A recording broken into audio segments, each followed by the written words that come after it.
Hola, muy buenas tardes. Mi nombre es Diana Gabriela Lazalde García. Soy estudiante del primer semestre de la licenciatura en Nutrición Aplicada en la Universidad Abierta y a Distancia de México. Y a continuación hago la presentación del video introductorio del examen extraordinario por evidencia de la asignatura Cálculo Dietético del Individuo Sano, arrancando precisamente con el propósito de la evidencia. Y esta es analizar el gasto energético total, la obtención de raciones de alimento y el desarrollo del menú aplicando el cálculo dietético para la elaboración de una dieta correcta en un individuo sano. Entonces entendamos que el cálculo dietético es la herramienta procedimental para ofrecer la atención nutricional que requiere un individuo con el propósito ya sea de prevenir, mantener o mejorar la salud, ya que constituye el punto de partida para la elaboración de toda dieta, así como para la elaboración de menús integrados por alimentos que se ajusten al requerimiento de individuos clínicamente sanos. De esta manera, entonces, dividimos este examen extraordinario en diferentes apartados. El primero, en herramientas del cálculo. Como el título lo dice, es el compendio de todos estos términos, definiciones y documentos necesarios para poder realizar diferentes cálculos que a la postre nos puedan llevar a la elaboración y el diseño de un menú y a la elaboración de un plan de alimentación en un individuo, como lo dije al principio, clínicamente sano. Estos se conforman por actividad física, alimento, caloría y kilocaloría, cuadro sintético, efecto térmico de los alimentos ETA, factor de corrección de los alimentos, gasto energético basal GEB, gasto energético en reposo GER, gasto energético total GET, higiene, ingesta diaria recomendada, ingestión diaria sugerida, ingrediente, Joule y kilojoule, límite superior de consumo, materia prima, menú, peso bruto, peso neto, pesos y medidas caseras, platillo,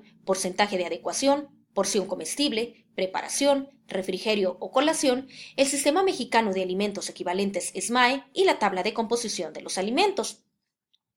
De esta manera, pasamos entonces al segundo apartado, que es el cálculo de alimentos. Esta es una serie de operaciones básicas que permiten conocer los cambios físicos en la materia prima ocasionados por los procesos de cocción y a su vez proporcionan una variable precisa para la optimización de recursos antes, durante y después de la preparación de los alimentos. Estas operaciones requieren de la consulta del cuadro básico de alimentos del IMSS y el uso de las siguientes fórmulas que podemos apreciar en la diapositiva. El factor de corrección se obtiene de la división entre el peso bruto y el peso neto. El peso bruto, por su parte, se obtiene de la multiplicación de el peso neto por el factor de corrección y finalmente el peso neto se obtiene del resultado de la división entre el peso bruto y el factor de corrección. Cuando ya se ha hecho cálculo de alimentos, es como se puede pasar a los siguientes apartados, no sin antes entender cada una de estas variables. El factor de corrección representa una constante de cada alimento para el cálculo de necesidades para adquisición de víveres en peso bruto que permite identificar el peso neto del alimento que proporcionará los nutrimentos necesarios. El peso bruto, por su parte, es el peso total del alimento tal como se compra en el mercado. El peso neto es el peso de la parte comestible del alimento, entendiéndose ya sin semillas, huesos, cáscara, vaina, etc. Y finalmente la porción comestible es la porción utilizable del alimento destinada al consumo. Así, entonces podemos pasar al tercer apartado, que es el cálculo del gasto energético total GET y base del cálculo dietético. El valor del gasto energético total GET se obtiene de la suma del gasto energético basal GEB, el factor o porcentaje de actividad física y el efecto térmico de los alimentos ETA, es decir, el 10% del gasto energético basal y cuya fórmula es la siguiente, como bien podemos ver en la fórmula en la diapositiva. Gasto energético total es igual al gasto energético basal más la actividad física, como lo mencioné anteriormente, más el ETA representado por el 10% del gasto energético basal. Entendamos cada una de las variables de la fórmula. El gasto energético total GET es el nivel de energía necesario para mantener el equilibrio entre el consumo y el gasto energético cuando el individuo presenta peso, composición corporal y actividad física compatibles con un buen estado de salud. El gasto energético basal GEB es la pérdida de calor o la fracción del gasto de energía total que se requiere para mantener los procesos vitales del cuerpo. Para la obtención del GEB, también llamado tasa metabólica basal, existen muchas fórmulas aplicables. Las más utilizadas son, como podemos ver en la diapositiva, la de Harris y Benedict, que se dividen en un cálculo distinto para hombres y mujeres, pero cuyas constantes son las mismas. Peso en kilogramo, talla en centímetros y edad en años. Existe también la fórmula de Owen, cuyo cálculo también se divide para hombres y mujeres, y la constante es el peso en kilogramos. Y también podemos visualizar en la diapositiva la tabla destinada a la fórmula de FAO OMS 1, cuya constante es el peso en kilogramos, siempre identificando el intervalo de edad de la persona a la cual se le están haciendo esta serie de cálculos y evidentemente también el sexo. Aquí también podemos visualizar la fórmula de Mifflin, cuyo cálculo también la fórmula se divide para hombres y mujeres y cuyas constantes son el peso en kilogramos, la talla en centímetros y la edad en años, para finalmente poder visualizar también la tabla que pertenece a la fórmula de Valencia, donde también se identifica el intervalo de edad de la persona y el sexo y cuya constante es el peso en kilogramos. Entendamos cada una de estas variables, ya que entendimos gasto energético basal, entendamos que la actividad física es cualquier movimiento corporal producido por los músculos esqueléticos que exija gasto de energía y cuya categorización se encuentra como sedentaria, moderada, activa y muy activa, con un valor de actividad física para cada una de estas categorías y su proporción en porcentaje del gasto energético basal en el cálculo dietético. Y la última variable de la fórmula pertenece al efecto térmico de los alimentos ETA, que representa la cantidad de energía que utiliza el organismo durante la digestión, absorción, metabolismo y almacenamiento de nutrimentos que proporcionan energía. De esa manera, entonces podemos pasar al cuarto apartado, que es la distribución de macronutrimentos. En este apartado es posible concretar un cuadro dietosintético que muestre la adecuación porcentual en kilocalorías y en gramos de cada uno de los nutrimentos y de los tiempos de comida establecidos en el plan de alimentación.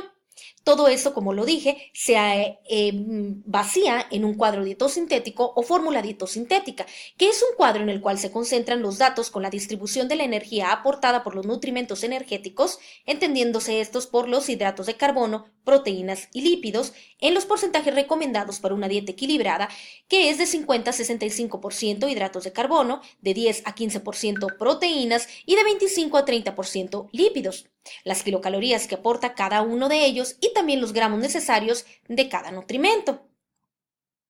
En este examen extraordinario por evidencia, el valor calórico total de la dieta es de 1950 kilocalorías al día y en ese momento podemos apreciar el cuadro dietosintético, donde podemos ver que la distribución fue del 55% para hidratos de carbono, 20% para las proteínas y 25% para los lípidos, con sus respectivas kilocalorías y los gramos para cada uno de los tiempos de alimentación de cada uno de los macronutrimentos. Para así pasar al quinto apartado, que es el uso de equivalentes. Partiendo del valor calórico total de la dieta, que dijimos es de 1950 kilocalorías al día, y con ayuda de la tabla aporte nutrimental promedio de los grupos en el sistema de equivalentes tomada del SMAE, se contesta al interrogante ¿cuántos equivalentes corresponden por tiempo de comida? Como bien lo dije, hacemos uso de manera auxiliar del Sistema Mexicano de Alimentos Equivalentes SMAE. Este se basa en el concepto de alimento equivalente, es decir, aquella porción o ración de alimento cuyo aporte nutrimental es similar a los de su mismo grupo en calidad, lo que permite que puedan ser intercambiables entre sí. Aquí podemos entonces ver la tabla con los grupos de alimentos, subgrupos, el determinado número de equivalentes distribuido en cada uno de los macronutrimentos de este valor calórico total de la dieta. Y en esta segunda tabla podemos ver la distribución de estos equivalentes, pero ahora en cada uno de los tiempos de alimentación. Para finalmente pasar al sexto y último apartado, perteneciente al diseño y elaboración de menú. Una vez que se ha realizado la distribución de raciones de cada grupo en el sistema de equivalentes por macronutrimentos y tiempos de comida, el profesional de la nutrición procede al diseño y elaboración de uno o más menús en estricto apego a la dieta correcta, siendo esta completa, equilibrada, variada, suficiente e inocua. En mi examen extraordinario por evidencia, que podrán visualizar de manera más específica y más completa en el documento anexo, el menú se conformó de 4 tiempos de alimentación. En el desayuno se incluyeron 2 huevos a la mexicana, media taza de frijoles cocidos, 2 rebanadas de pan tostado, media taza de chayote cocido picado, una manzana y taza de leche con café y azúcar. En la diapositiva se pueden visualizar las fotografías. Para la comida se preparó milanesa de pollo frita acompañada de ensalada selva tropical, conformada esta por acelga y jitomate y guarnición de arroz cocido, media taza de frijoles cocidos, 2 tortillas de maíz, postre pera dulce pera, es decir, media pera caramelizada y un vaso con agua natural. Para la cena se elaboraron barquitos de guacamole y queso blanco, elaborados con tostadas de maíz horneadas, acompañados de guarnición de brócoli cocido, 40 gramos de nieve de agua sabor fresa y vaso con agua natural. Y finalmente para la colación vespertina se preparó ensalada paraíso, conformada esa por lechuga, fresa rebanada y granola estándar. De esta manera se conforman todos los apartados para mostrar el examen extraordinario por evidencia de la asignatura Cálculo Dietético del Individuo Sano. Por su atención, muchas gracias.